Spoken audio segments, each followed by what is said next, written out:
Everybody, welcome. My name is Jeff Dennis. I am the chair of TiEQuest 2021. I'm also Fasken's entrepreneur in residence, and I'm the startup guy at Fasken. Today, we're going to be celebrating 5 exciting companies. These are past winners and finalists of TiEQuest over the last 4 or 5 years. We're also launching TiEQuest 2021 today, so people who would like to apply and become eligible to win TiEQuest, our applications are started and are open now. You can see on the screen the link, that bit.ly link, so if you'd like to apply, please do so. The agenda today is a brief welcome, which you've already experienced. I'm also then going to introduce Eric LeBlanc, the Director of Technology Innovation at the Royal Bank, who's been our longtime supporter and sponsor. And then I'm going to just give you a quick overview of Ti and TiEQuest. And then we're going to get to the real main event, which is to meet our past winners and finalists and to hear their update and see where they're at. Over the years, we've had some great sponsors, the Royal Bank, as I've mentioned, my firm Fasken, BDC, BDO, the City of Toronto, Baylis Medical, SRNED, First Angel Capital, and the OCE, the Ontario Centres of Excellence. You know, without these sponsors, we couldn't do the work we do. And of course, as you know, the whole point of Ti and TiEQuest is to assist entrepreneurs with reaching their goals. Ti is a global network of entrepreneurs and professionals. Its mission is to foster entrepreneurship and to nurture entrepreneurs. We have 61 chapters in 18 countries with over 15,000 charter members and 80,000 associate members worldwide. Our members come from really all walks of entrepreneurship life, from founders to investors, IT people, professionals, academics, and government agencies as well. The board here in Toronto is led by Mahendra Naik, and you can see the other members of the board. And frankly, without the hard work of board members who volunteer their time to make events like TiEQuest and some of the education things that Ti Toronto does, it really couldn't happen without these guys. So kudos to them and thank you for their contribution. How we do it is through mentoring, through education, through networking, and assisting our companies with raising capital through competitions like this. TiEQuest is the premier entrepreneurial competition in Canada. It's open to current and aspiring entrepreneurs across North America. It's an annual multi-stage business venture competition and was founded over 15 years ago. The objective is to showcase these companies, to help them achieve their goals, to provide them with feedback and mentoring. We get volunteer judges from all aspects of the GTA entrepreneurial ecosystem, and they really are more than judges because they're mentors and often become champions for our TiEQuest participants. All the participants in TiEQuest get a complimentary membership in Ti, which entitles them to participate not only in the local but global events and programs that Ti has to offer. And it's a great opportunity for companies, early stage companies, to really expand their reach globally. The Ti network, as you've seen, is global, and people like Mahendra and the rest of the board lean in all the time to try and help these companies achieve their goals. We've had over 1,000 companies and 2,500 entrepreneurs participate in the past 15 years. Over $1 million in cash prizes and in-kind prizes have been awarded. We've had over 500 mentors and judges participate as volunteers. So it really engages the whole community, and we're quite proud of the impact that we have. Last year, we had 105 companies apply. 50 of them were chosen to pitch at the elevator pitch round, and then there was a further business plan round where 23 pitched, and then the finals, we had 5 companies pitch and we had 1 winner. We started doing it live back in January last year, but come March, we were halfway through and we switched to the Zoom format, which in many ways was better because it cost us less. We didn't have to spend money on cocktails and hors d'oeuvres. People brought their own in front of their computer screens. And also, you know, we didn't need the venue, and we were able to have a broader reach because you didn't have to be in downtown Toronto to attend. You could be literally anywhere in the world. And we did have people from all over the world register and attend our finals last year. We had over 92 mentors and judges participate last year through our various rounds of judging and mentoring. Here are some of the names of the people who participated. We'd be here all day if I would mention them all, but I'm sure as you scan the list, you'll recognize people from our community here in Toronto who are real big supporters of the tech ecosystem. So here we go. We're going to launch today. TIE 2021 is getting started. Applications are open. You can click and start the process of applying. They're going to be open for the next 2 months, so till the end of January. And then starting in February, we're going to have a mentoring program for the companies to get them ready for the pitches. We will do an online judging in early February, and we'll reduce the number to about 50, who will then, during the week of March 8th, do the elevator pitch presentation. It's going to be on Zoom like this, and our judges will participate. And then the week of April 5th, we will take it down to 25 or so companies, and those companies will pitch that week. And from there, we'll get it down to 5 companies. And on Thursday, April 15th, we will have those 5 companies present, and the winner will be determined. So as I said, you can apply now. This is the link. So we hope to get as many great companies apply. In the past, we've had phenomenal companies. I think you'll recognize some of these logos.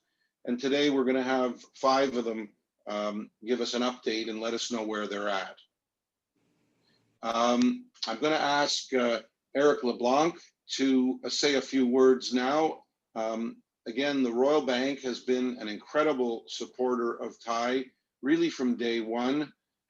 We really couldn't do it without them, and we wanted to thank them, but also give them an opportunity to share their experience with TiEQuest and the quality of the companies that they've seen through their involvement.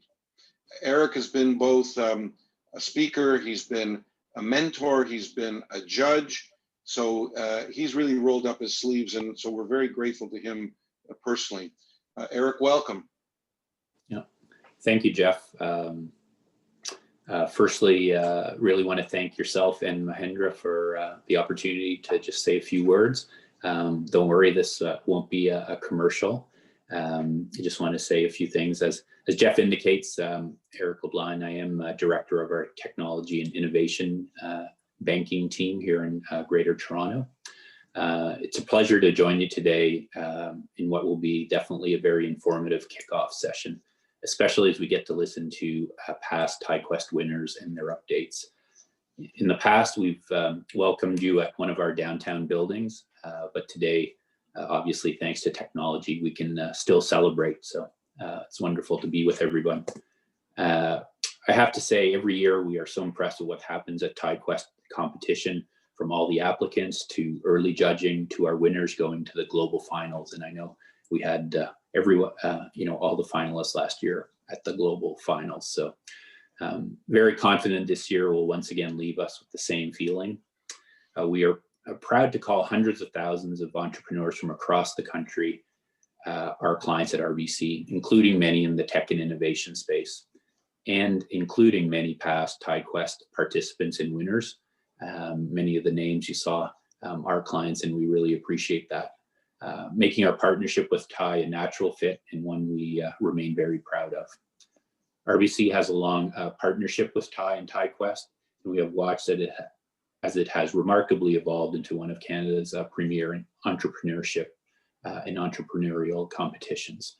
To that end, may this serve as a reminder that disruption stops at nothing. In fact, it accelerates during times of crisis.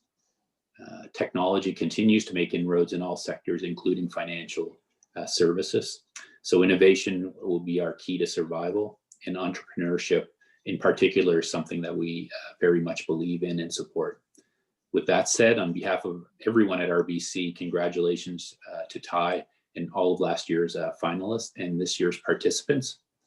It's taken persistence, leadership, and vision to get to where you are today. And I look forward to hearing from each of you today. Thank you very much, and I'll turn it back to you, Jeff. Thanks, Eric. That's great. So now it's really the main event. So I'd like to introduce our first presenter. Philip Cutler is going to be our first presenter. Phil, I can't remember when you won, but I'm sure will tell us. You might remember Phil because his company used to be called Grade Slam, but it's now called Paper. And so, Phil, bring us up to date. You got 10 minutes. Thanks. Go for it. I'll share my screen because I have a quick presentation. I'll walk our audience through here if that's okay.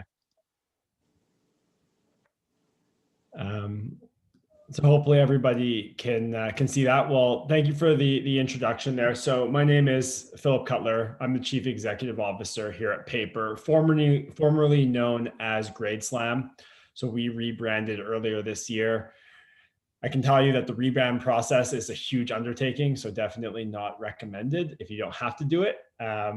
But it was really important for us at the stage of our business, and I'll talk a little bit more about who we are after. I believe I'm the only presenter here from outside of Toronto. We're headquartered in Montreal, but this really is a national event, and we're really proud to have participated from Montreal. And we're obviously headquartered there. Our team's fully distributed now.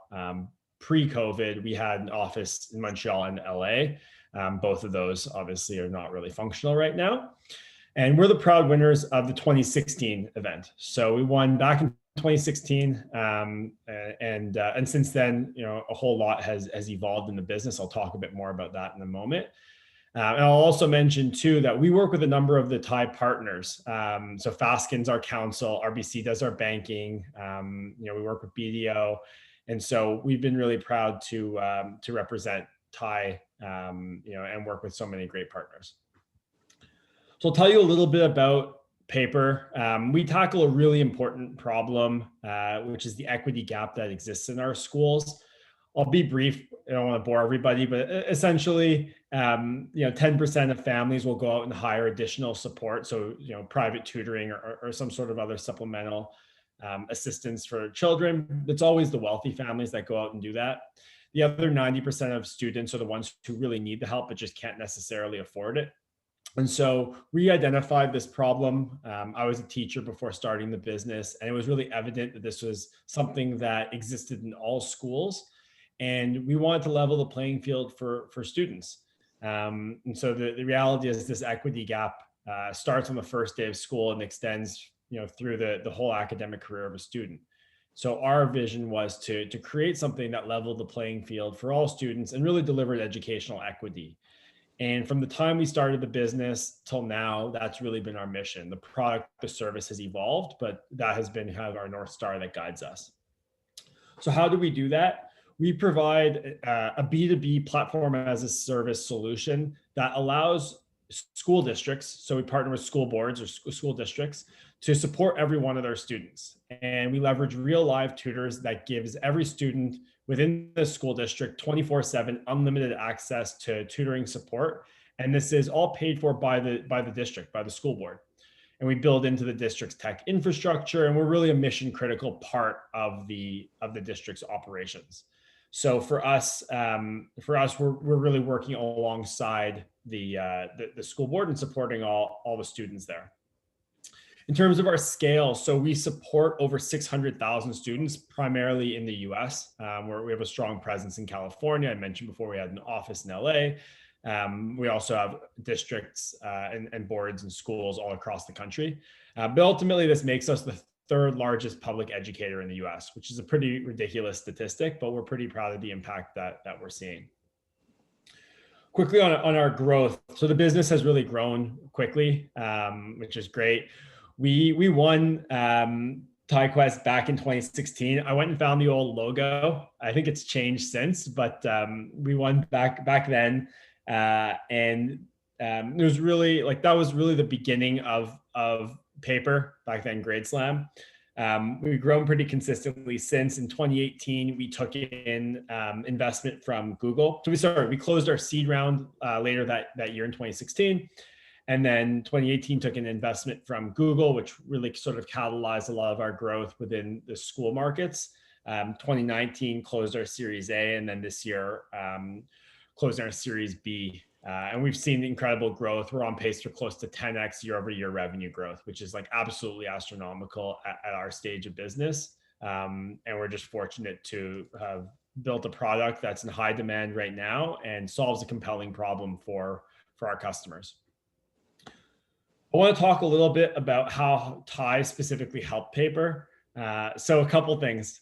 First, let's be honest, winning the cash is huge, right? For us, like all startups, we were weeks away from running out of money, as I'm sure a lot of the audience and the other companies, the other finalists and winners can probably attest to. You're always sort of a week or two away from running out of money, or at least it feels that way. We were no different. And we were in the process of closing our seed financing. So the extra cash really went a long way for us. And we were really appreciative of that. The credibility and the exposure that we got from the contest, I mean, that's not really measurable. I assure you, it was probably worth far more than the $50,000 cash. Although at the time, the money was, felt like a drug. But we, it really helped us close the round with recruiting. Like, it gave us a lot of credibility in the market. And as a startup in your early days, there's so many businesses that pop up, that disappear. It's really hard to sort of present yourself as differentiated if you're trying to recruit, if you're really trying to raise money. Like, what makes you unique? Winning a contest like TiEQuest puts you on a map. It really gives you a name and something that is credible, and you can leverage. And then finally, the network. I think everybody within the TiE network has been incredibly helpful. We still continue to stay in touch with Mahendra and Jeff, and I think everybody that we've spoken to has always been as supportive, and we needed all that support in the early days, and we continue to need that support now. That hasn't changed. Attending the TiE Global event was also a blast. It gave us access to an even larger network that was international. So we were really privileged to be able to participate in that, and really appreciate what TiE has done for Paper, and how it really sort of catalyzed our growth. So I'm happy to answer any questions that there may be from the audience. I also put a link up there. I'll put it in the chat maybe after. But if you're looking to get experience joining a startup, we are recruiting. I think we have something like 12 or 13 different open positions right now, and we have our team is just constantly growing. So we're really in a position that we're proud of, and we owe a lot of that success to being part of TiEQuest and what they've done for us. Well, thanks, Phil. God, you make me feel like a proud parent. It's nice to see, and we're really glad that you're doing well, and that you're not here begging for money this time. That you're actually offering jobs and growing the economy. So it's really gratifying, as from my perspective, who's somebody who works hard to make this thing happen, to see the kind of results that people get from our efforts. So this is great. Congratulations. Please put your questions in the chat, and I will sort of moderate them at the end. I'd like to run through all the presentations first, and then we'll let people ask questions, and I'll try to moderate that. So Phil, congratulations. This is a great, exciting update, and I'm really pleased that we were able to help. So Absolutely. congratulations. Thank you guys. And obviously feel really honored and privileged to be here today and talk about the success we've had as a business and the ongoing success, because we're still very much in our early days. A lot of work left to do. Well, good luck. We're watching you and we're cheering for you. Thank you. Next up is Bonnie Lynn DeBartog. Bonnie is the founder of the S Factor. Bonnie's also in a really unique position because Fasken's her lawyer too, so I know a little bit about what's going on. So I invited Bonnie to present today, even though she didn't win when she participated a few years ago, but she's made such tremendous strides since then that I wanted the community to know about it. So Bonnie, you've got your 10 minutes.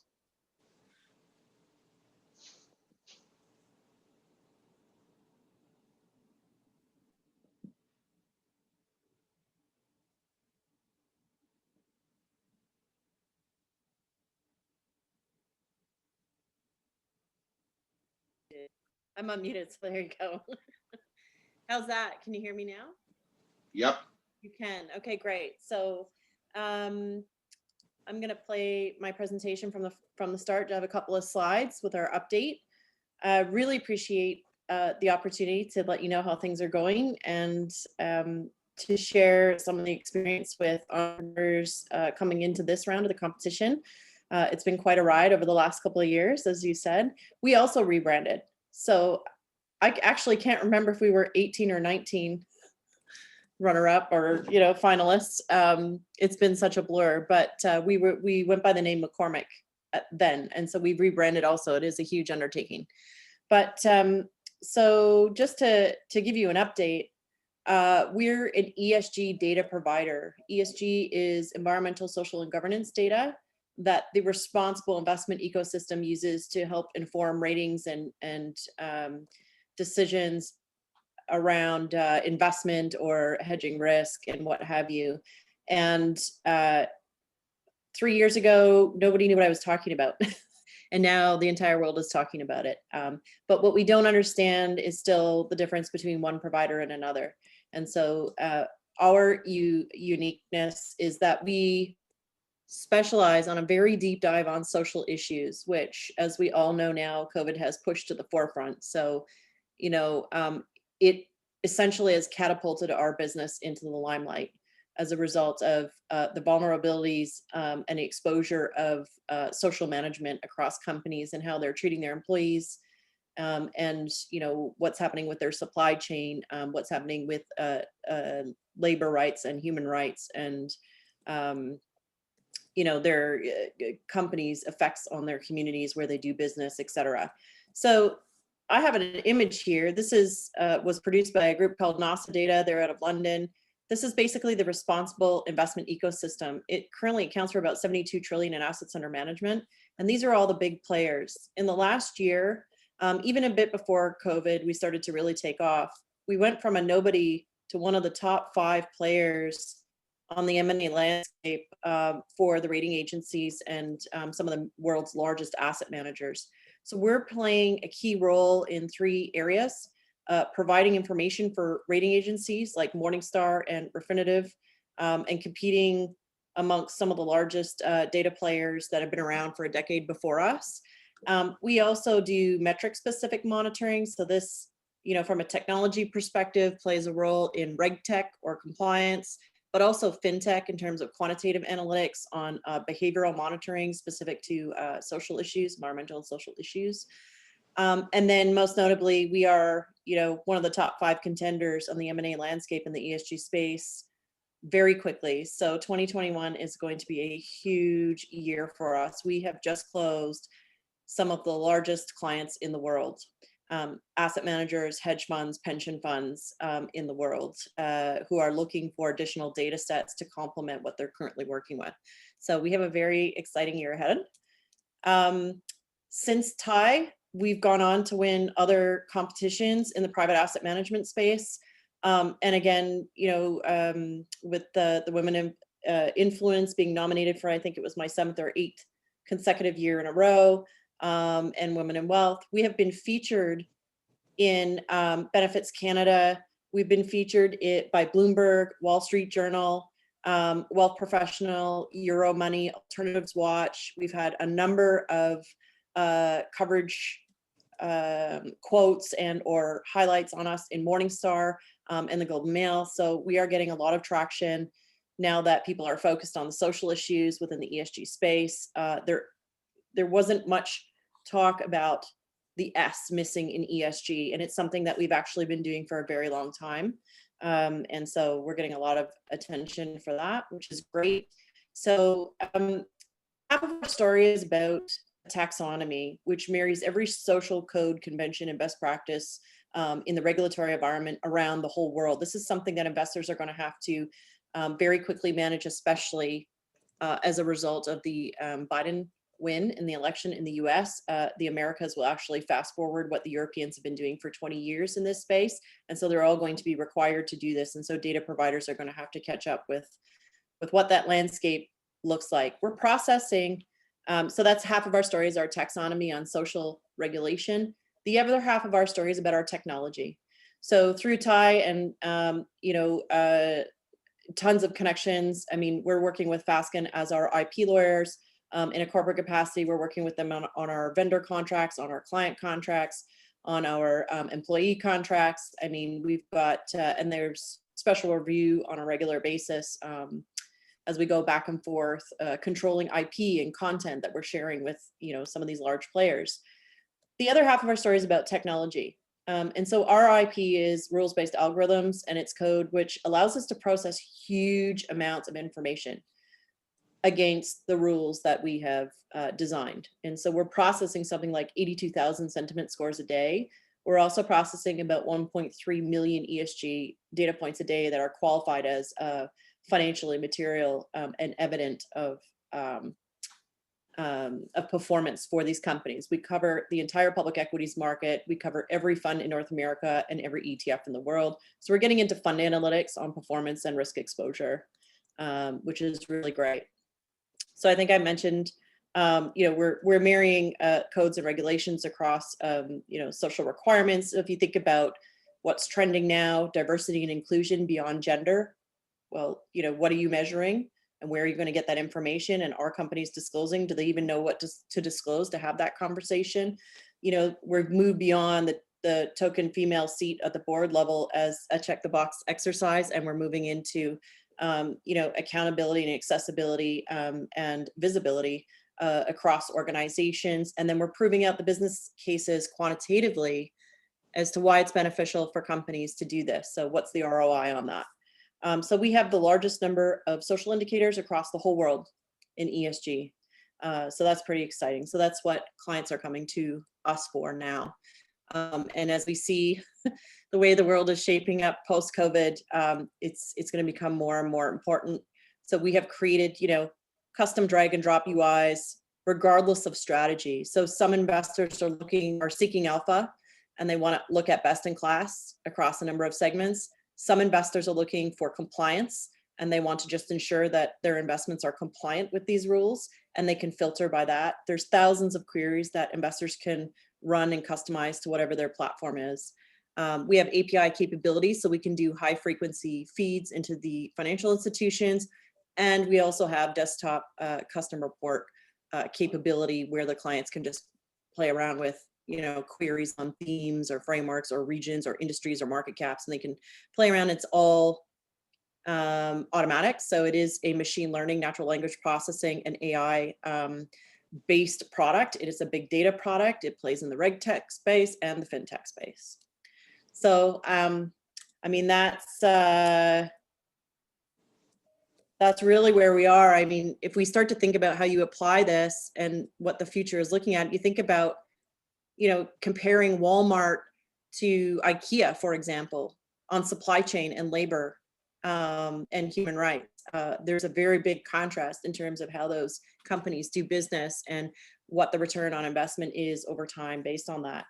So, I have some business cases here, but I've lost my little timer here. I don't know if I'm over, but essentially our best in class, we sell scores and ratings and profiles and benchmarks and all of that. But we also have an index product, which currently outperforms the MSCI's ACWI and S&P 500 year to date. And what it demonstrates is that companies with the strongest social management systems in place that are evident and traceable and accountable are outperforming the market, and they were most resilient throughout COVID this year. And it's global; it's a global coverage. So we have many other, analysis.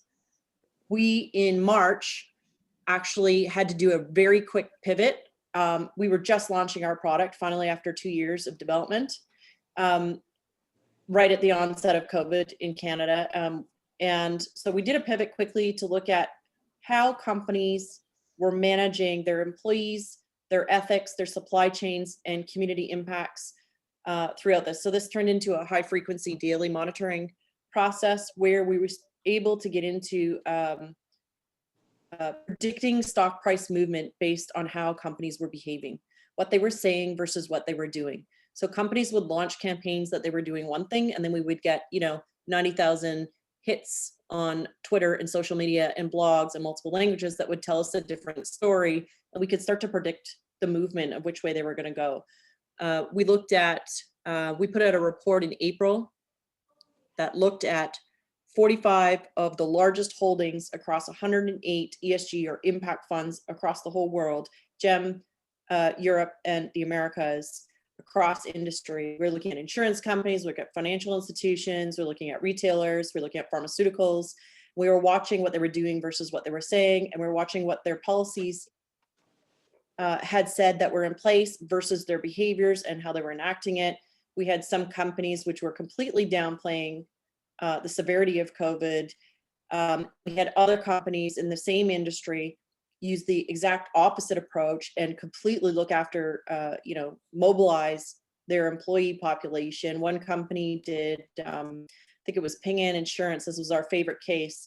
They mobilized 1.5 million people within a matter of weeks, and they were able to test 5,000 individuals for free with a 90% accuracy rate and get everybody to safety. And they had all their programs and protocols in place, and they completely enacted them. And their stock price, if you look at it today, this is cut off in early, but they have outperformed over time as a result of looking after their people in their community, whilst the others have actually gone in the opposite direction and are facing class action lawsuits around labor and health and safety issues for having been forced to come to work and the severity of COVID being downplayed. So it's very, very telling on how companies treat their employees. So Bonnie, this is great stuff, and I know you got more to tell, but we've run out of time, and I have to be the time cop, which Okay. which I hate to do, but Yeah. I'm trying to do it as charmingly as I can.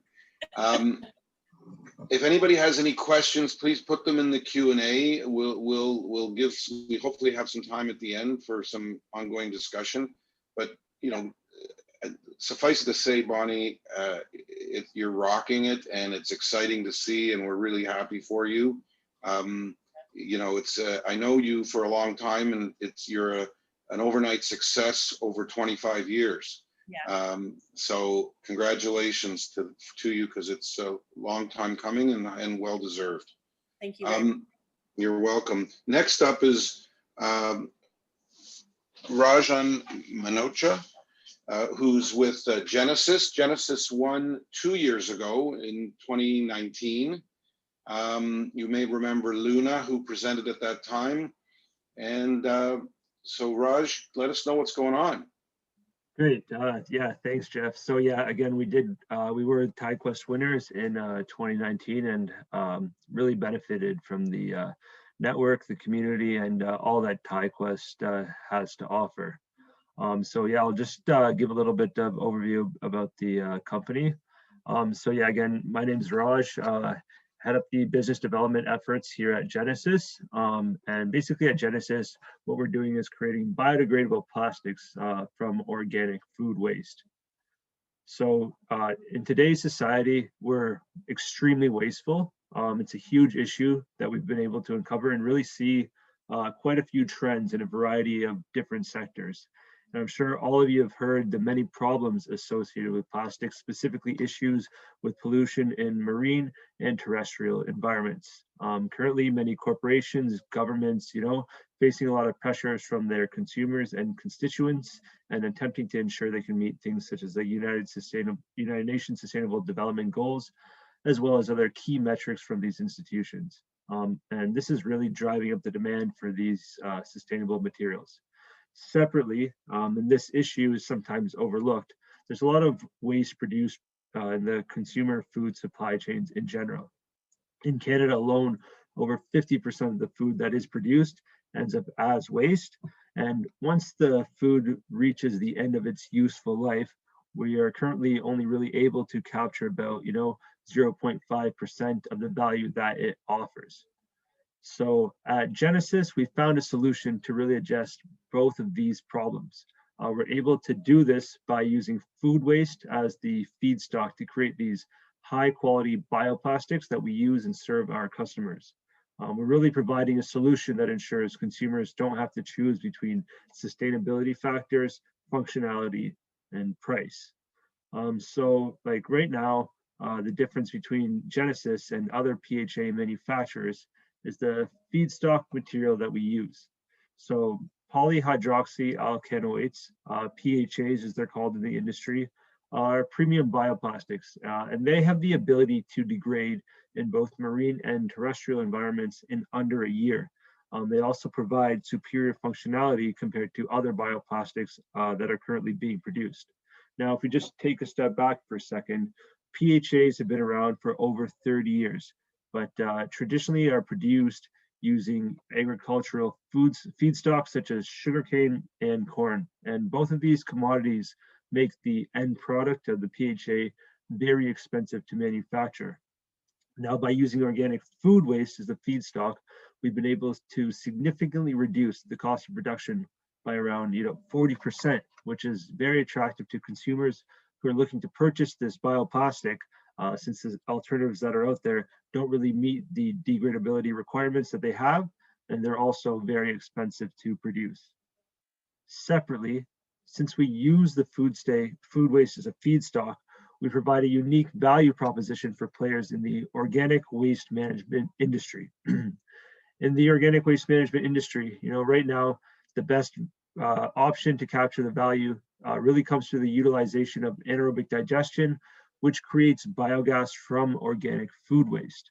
And when it comes to the revenue potential that can be generated for 1 ton of food waste, right now through compost, you're able to capture about $5 of value from 1 ton of food waste.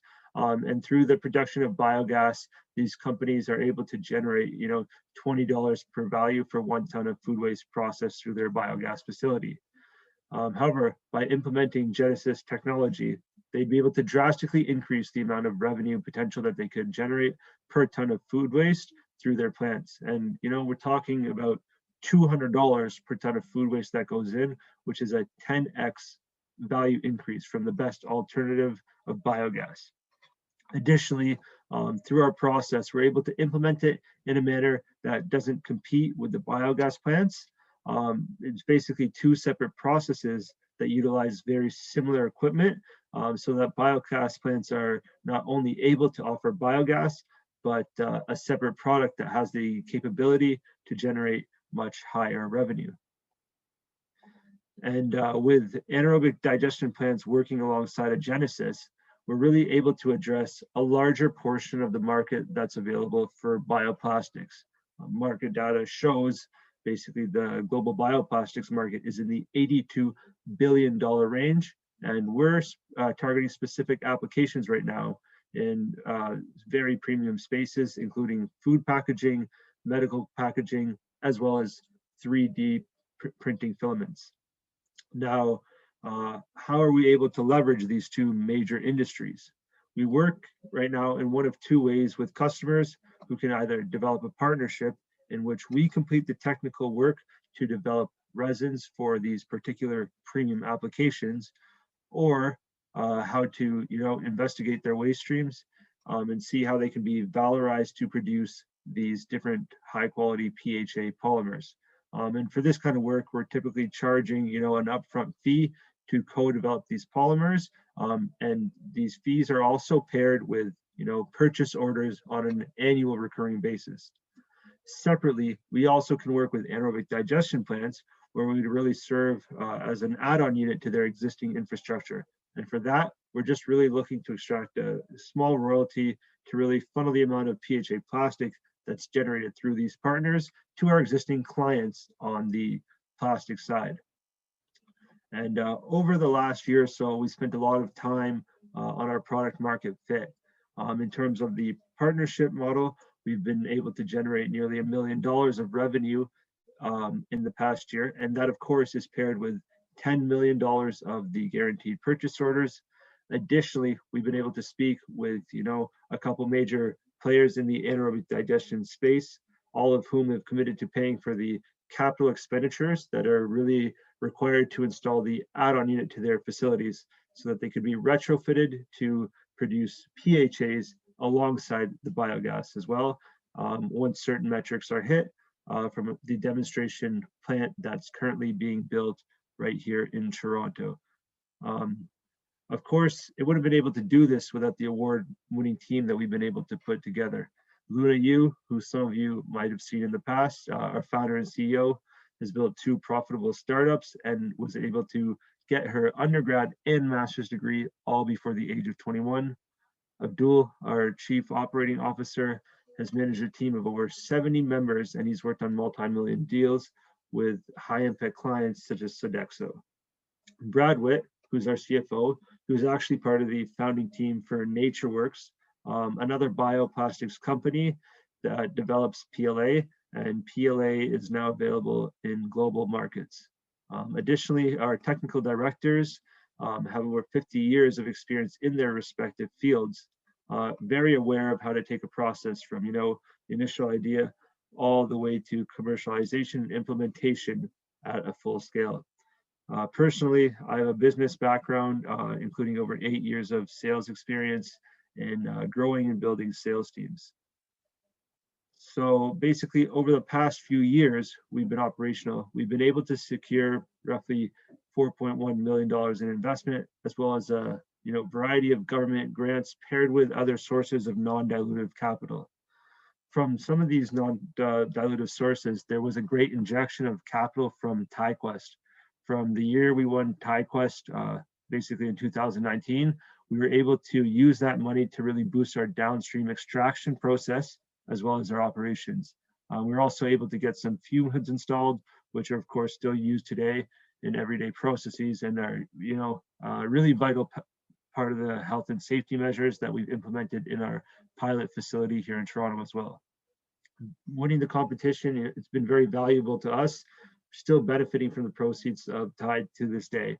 And we've been really able to, leverage the network here at TiE, and we still use our contacts at Fasken, Sapling, and specifically BDO we're still using today. Again, I'd like to thank everybody for the organization here at TiEQuest.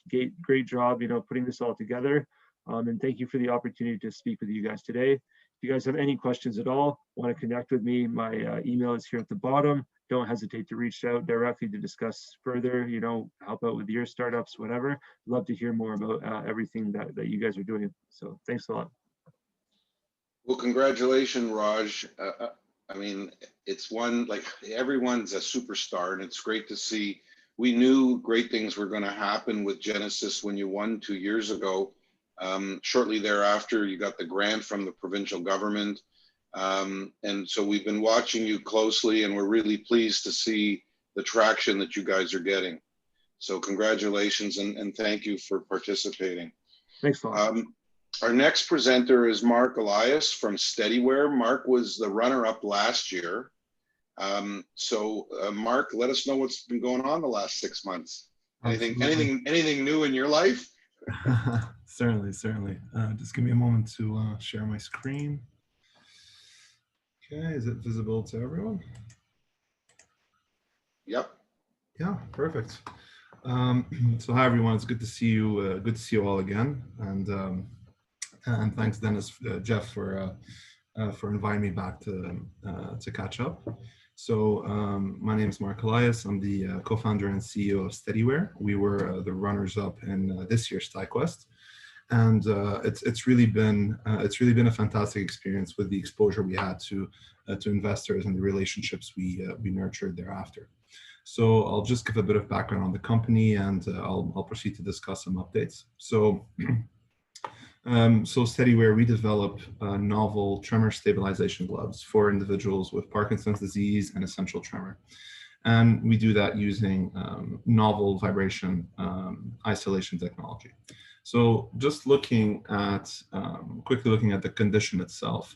So we have 230 million individuals around the world who live with tremors, and essential tremor and Parkinson's disease, they cause uncontrollable hand tremors that make the simplest daily activities, such as eating, writing, and drinking, a significant challenge. You also often see a loss of independence, social isolation, and a much higher correlation to depression.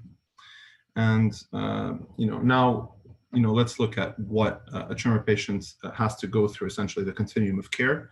So it starts with a diagnosis by a physician or a movement disorders neurologist.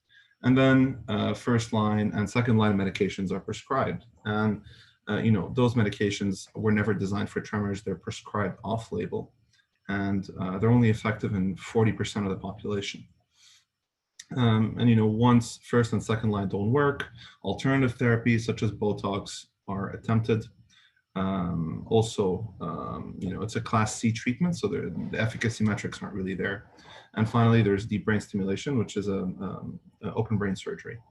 And, looking at the 10 million tremor patients in North America, there's a $6.5 billion out-of-pocket spend in total.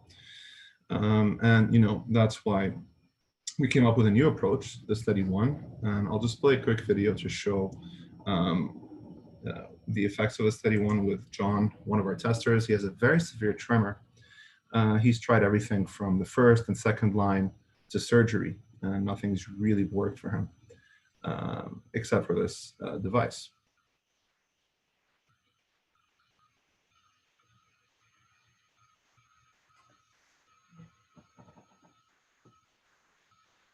This is one of our older versions. To update these videos at some point.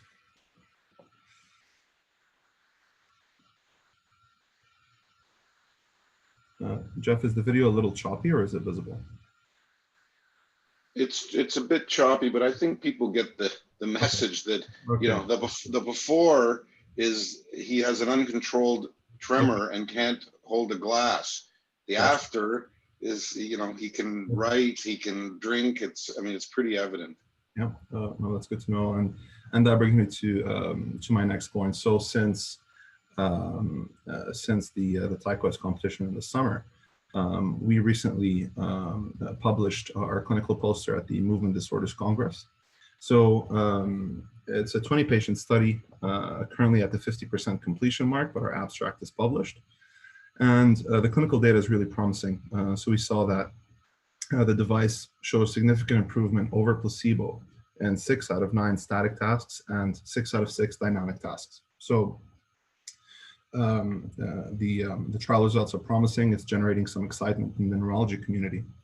And over the last year, we realized that a clinical study alone is only going to give us so much information.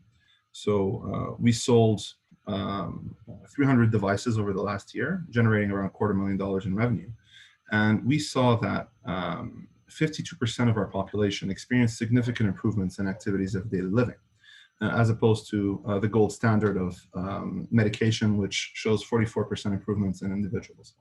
So, so we're pretty happy about this, but there are significant ways to improve. We relentlessly surveyed our clients, and we understood the main reasons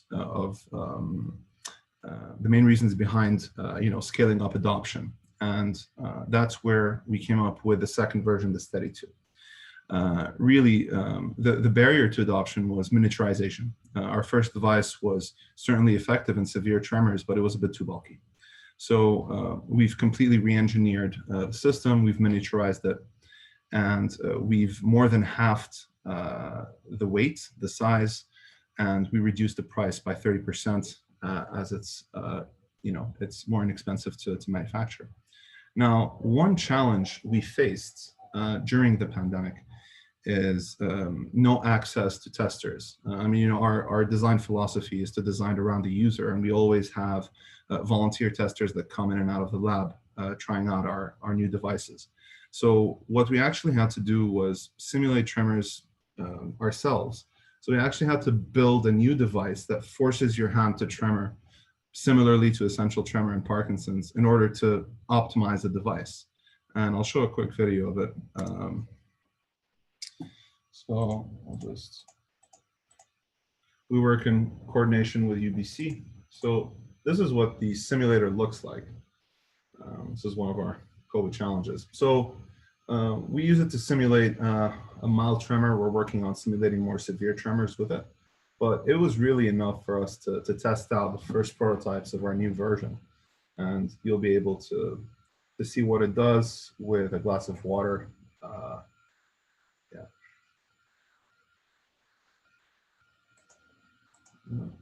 So this is really the rudimentary first prototype of our second version. And we were able to miniaturize it further, but you'll be able to see what it does when an individual is holding a cup of water.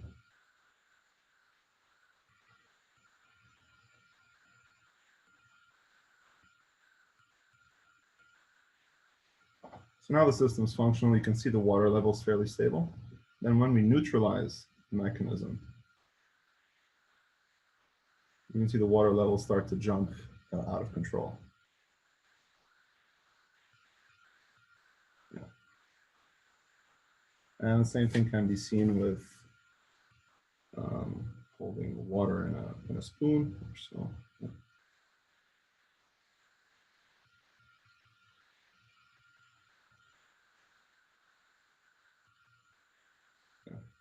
Just a small demonstration so you can see the challenges we faced during the pandemic.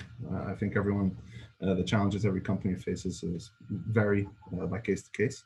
So just to summarize, from the company's inception to date, we've raised $1 million in grants as well as a SAFE. Recently, we closed 150K notes.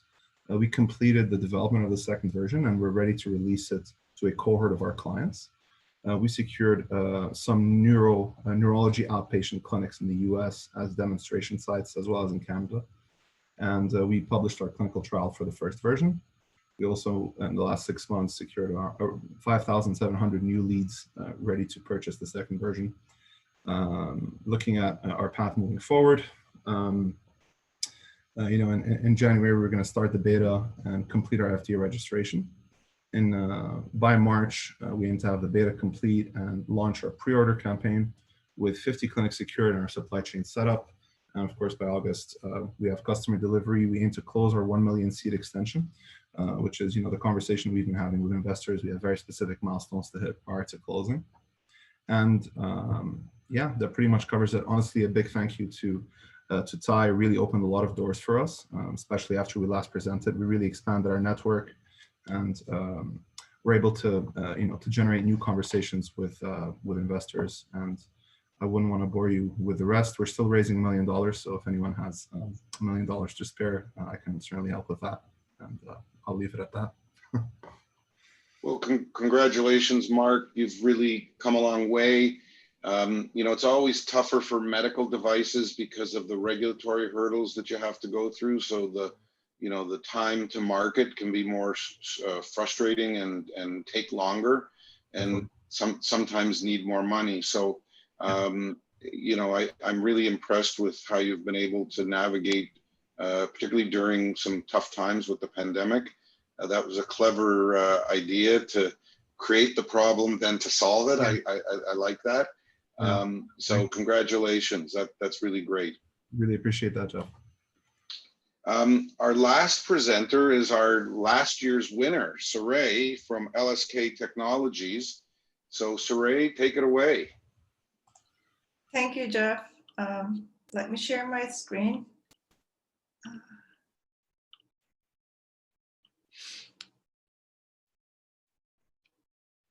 Are you able to see it? Yeah, perfect. Thank you for inviting me. It has been a great honor to be the winner of the TiEQuest 2020, and I'm happy to present our updates here. So I am Seray Çiçek, CEO and co-founder of LSK Technologies, and at LSK, we enable diagnostic tasks conducted on site rather than in centralized labs. So today, most of the laboratory tasks are shipped to large centralized labs, and it takes days to get results. And unfortunately, the rapid tests that are available in the market, they lack accuracy and breadth required to draw a diagnostic conclusion. As a result, there is no easy way to conduct a laboratory quality tests on site. At LSK, our solution is an on-site diagnostic platform that enables healthcare staff to access to a catalog of reliable diagnostic tests, provide timely results on site, and generate revenue from diagnostic and consultation services. So our product is composed of an easy-to-use sample cup that is paired with a test-specific cartridge and a diagnostic device that provides results in 30 minutes.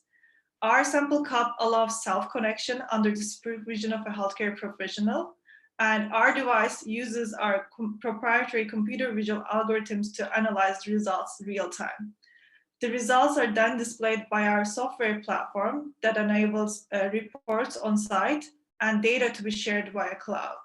By updating the software, our platform also enables new tests to be onboarded to the system. So the devices available in the market range from rapid tests that are largely deployed for ideal for outbreaks, but lack accuracy, to those heavy machinery that is deployed in diagnostic labs that are used for routine diagnostics. Our device combines high accuracy of centralized labs with the fast turnaround of the rapid tests so that you get results on site. And in terms of the revenue model, we sell our devices at $5,000 and a target test price is $35. Our customers who are really interested in buying our devices are right now occupational health and safety clinics, private clinics, and as well as pharmacies. With a conservative estimate of 200 tests per year, this is a $7 billion market size. At LSK, we also employ a unique business model. We partner with reagent suppliers and assay developers to bring multiple tests on site. And in later slides, I will show you, this also enables us to conduct multiple trials simultaneously. What we allow is that we embed these tests into our manufacturing procedures so that we allow fast tracking of the regulatory approvals, distribution, and sales. The end result is diagnostic tests deployed on site at point of need by our customers. This is similar to an iPhone and App Store model. So since winning the competition, TiEQuest competition, we doubled the devices that are deployed with our early adopters. We currently have 12 devices deployed, beta devices deployed in Canada, US, Ecuador, Colombia, and Brazil. And we launched our company in the middle of a pandemic, and we are on track to make a $27,000 by the year end. We are a fast-growing company. And I am pleased to show you our great accuracy results. So in the TiEQuest competition, we have displayed our Zika field study results, and we are also on track with a great result in our chikungunya results, which is matching to the accuracy of the Zika results. We also obtained great accuracy in detecting COVID-19. We have obtained 92% accuracy with gargle samples. And this is for detecting the COVID-19 infection itself. And in addition to that, by using saliva samples, we can detect whether somebody is immune to COVID-19. And this is a preliminary data, but this is also really encouraging. So to date, we also have 7 LOIs, a letter of intent from various industries. This includes workplace screening pilots and mobile testing trailers. Mobile testing trailers are a mobile diagnostic lab that is interested in deploying our device as part of their suite. In addition to that, we are currently conducting screening pilots with a large manufacturing company in Ontario for doing routine diagnostics for COVID-19 so that the employees do not experience local outbreaks. All of this was fulfilled and powered by our growing and talented team. I myself is the CEO of the company and have experience in vaccine manufacturing plants, as well as have co-founded the company before. Our CEO, Olivia, has worked in a centralized lab in UHN, and our CSO, Dr. Keith Pardee, is the Canada researcher in human health and synthetic biology. Our team also includes Karim, our full stack developer, Kat and Lucas as our scientists, and Omar, who leads our hardware part. And in the middle of the pandemic, one of the challenges was also to have a space and access to a lab space. So we relocated to Kitchener in Velocity. Right now, I'm actually speaking to you from in our workplace in Kitchener, and have a lab space to conduct these tests, as well as have a lab office space for our company. And in addition to that, we also received additional awards. We received LO Family Social Venture Award after the competition and became third place in TiE University Challenge. We finished Y Combinator summer batch, and we are currently raising our seed round. We already have 350K secured. In addition to that, we are a supporting partner of a $500,000 CHR grant, and our device is currently being validated in Mount Sinai Hospital. So we are on track to receive our regulatory approval in 2021. I also want to thank all of our partners that was with us in this journey, and especially to TiEQuest for giving us this opportunity as well. Overall, at LSK, we are the distributed diagnostic platform of the future. Today, we deployed 12 devices in 5 countries. We obtained more than 90% accuracy in various tests, and we are addressing a 7 billion point of need market. Thank you for listening, and I'm happy to get connected through my email, as you see in the screen. Well, that's great, Saray. Congratulations. Like everybody else, it's been a tough time to navigate during a pandemic, but clearly you and the others have you know, typical entrepreneurs, you just figure it out, and so kudos. If anybody has any questions, please put them in the Q&A. I have one question here. I'm not sure I understand it, but I guess the question is, how do you get that first customer? Because, you know, that's the big thing. So maybe we'll just kind of go around the loop, and each one of you sort of talk about how you've kind of cracked to get that first customer. Did you give it away? Did you do a pilot? Did you just sell them in the old-fashioned way? Like, how did you get your first customer? Saray, do you want to start since you're unmuted? Sure. Our first customer was the first person that experienced the problem. They didn't have the machinery they needed to conduct the diagnostic test. It was middle of a pandemic as well, and we were the fastest person who would bring a device to them. So we got connected through our network first, and then immediately addressed their need. And are you finding it easier because of the differences in regulatory requirements to sell outside of Canada? Is that why you're in so many different places? Yes, they have a lighter regulations, and they have a greater need in terms of what is accessible to them. Yeah, that makes sense. Mark, you want to share your story on how you got your first?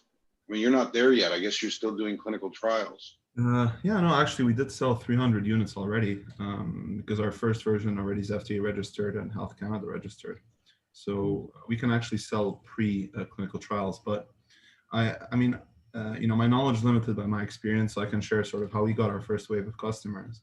I mean, you know, for us, it really happened in the development process. We had to get plugged in into the tremor community to actually gather individuals to try the device. They ended up being, you know, one of the first purchasers.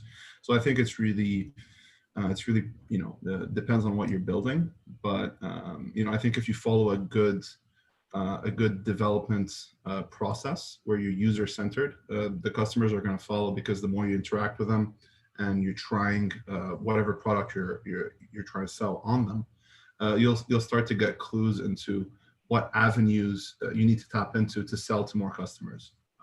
That's sort of what we've seen. Raj? Yeah, for sure. Really, just agree with that. For us, it was really coming down to understanding our customers and really finding, looking for companies that were, trying to find a good solution to problems that we were having. And it came from a variety different ways. We tried a lot of things: direct calling, direct emailing.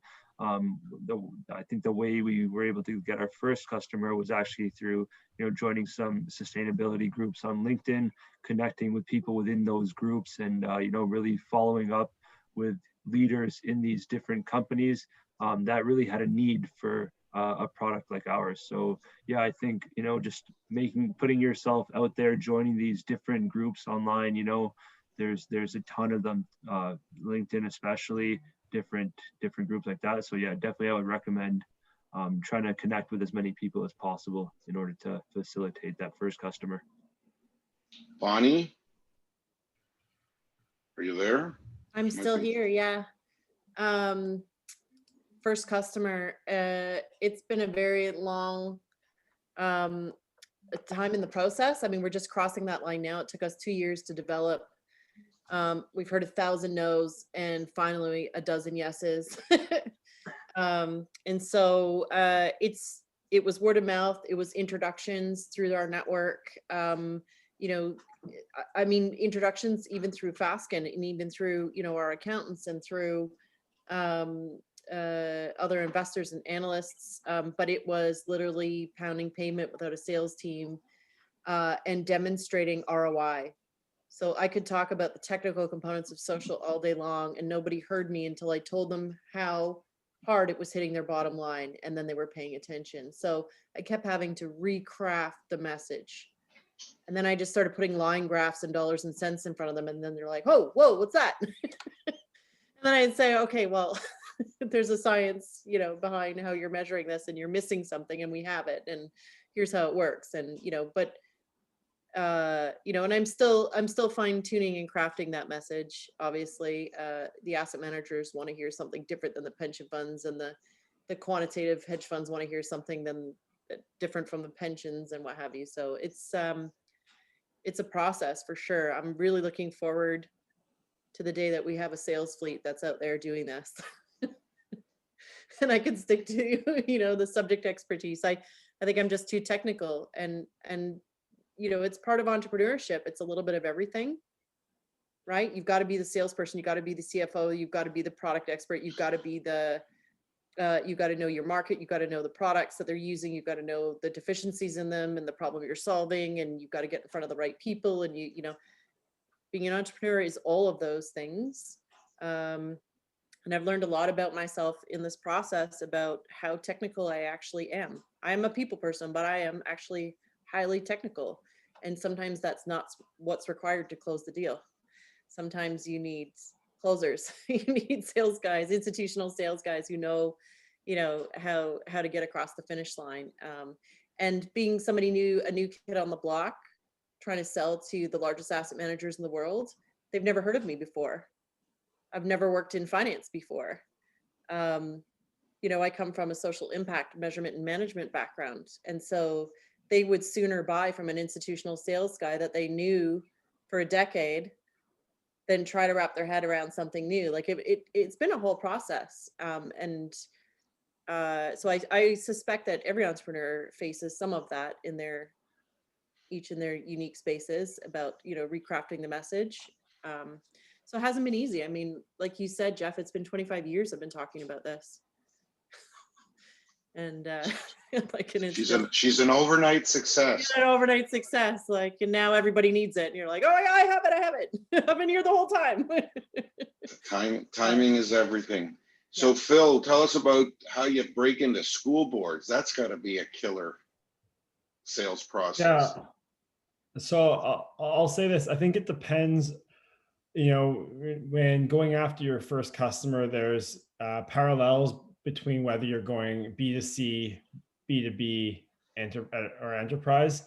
In all three cases, you're going to need to make sure you're solving a compelling problem that faces your customers. And I think in order to do that, you're going to have to get really, really close to them. Ideal case, if you're B2C, you're a customer yourself, or you're part of a community that would be customers. If you're going B2B, like SMB style, ideally you can sort of dog food your own product and like use it internally to solve a problem that you experience as a business. And then on the enterprise side, I really think you're going to have to do it in collaboration with your customers. And we sort of fall into that category. So we had to partner with school districts that there's a lot of bureaucracy in order to get a deal done. It doesn't sound like that's so different from some of the other companies that have been presented today. But we took a very, very systematic approach to our first customer or first customers, where we said, listen, like we know that this is a problem, but we don't know necessarily the absolute best way to solve it. We want to work with you to solve this problem. And we leverage that expertise from them being sort of like the front lines to test it out. And then from there, it kind of took off. But I really do think that you're going to need to solve a compelling problem and understand what the customer's experience is in order to land that first customer. I guess that's why everybody starts their pitch with what's the big problem, right? Because I mean, that's the story. You're solving a problem and then delivering a sort of a must-have solution that nobody's ever seen before that really changes the dynamic. Yeah, and I'll say that our sales team performs quite well. It will take a couple conversations before the buyer on the other end, who are typically like superintendents or assistant superintendents, so like very high level within the district's administration, the equivalent of a CEO or SVP in the business, before they even know what paper is or what we do, right? They're going to spend a lot more time at the beginning understanding the problem and making sure that the customer understands their problem and it really truly is a problem, because otherwise they're not going to want to. It doesn't matter what you're selling, and I say this often too, but price is perceived value. And so your sales team is responsible for helping them identify the problem and then understand how valuable the solution to that problem is going to be. If you're able to do that in a compelling way, the sales will sell themselves, right? That's kind of the reality that we experience in a lot of cases. It's a lot of work up front to make sure they know what the problem is. And then our team will just sort of guide them towards, the value that solving that problem will be worth. And then, hey, wait a second, paper solves that problem for you. You could be a customer. Makes sense. So guys, we're running out of time. This really went by quickly. I guess it's all good news in a tough time, so time flies. I think the way I'd like to end it, maybe we'll go around one more time, but what's your ask today? Like if somebody were to send you an email, is it, what do you need? Do you need money? Do you need a customer? Do you need an employee? I mean, how can our community help you? Saray, do you want to start?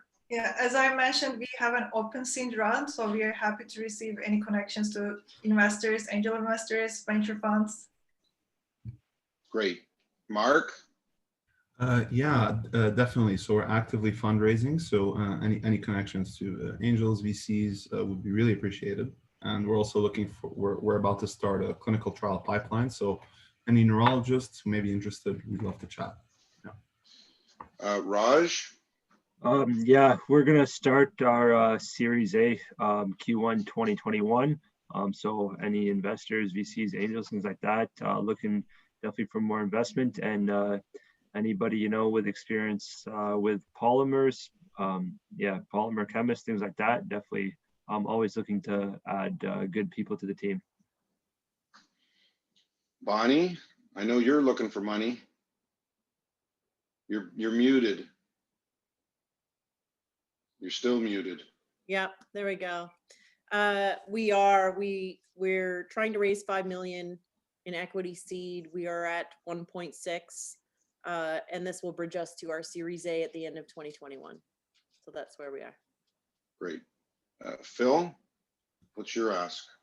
Yeah, I mean, look, if you want to come work for us, we're hiring. So we got a lot of jobs I posted before, but I think honestly, like I would love to pay it forward. So if there's any entrepreneurs out there I can support, I'm more than happy to provide any guidance I can, because I wouldn't be where I am today, and we wouldn't be where we are as a company today if it wasn't for all the individuals who volunteered their time to support us. So I owe an enormous amount back to the community in that regard. Well, thanks. The good news is we're online this year, so you can be a mentor, you could be a judge. True. You're definitely going to hear from me. But no cocktail though. I only did this for the free cocktails, Jeff. Yeah, well, I'm sorry. We're going to have to figure this out. Listen, guys, we're over time. I'm going to share my screen one last time just so people know where to go.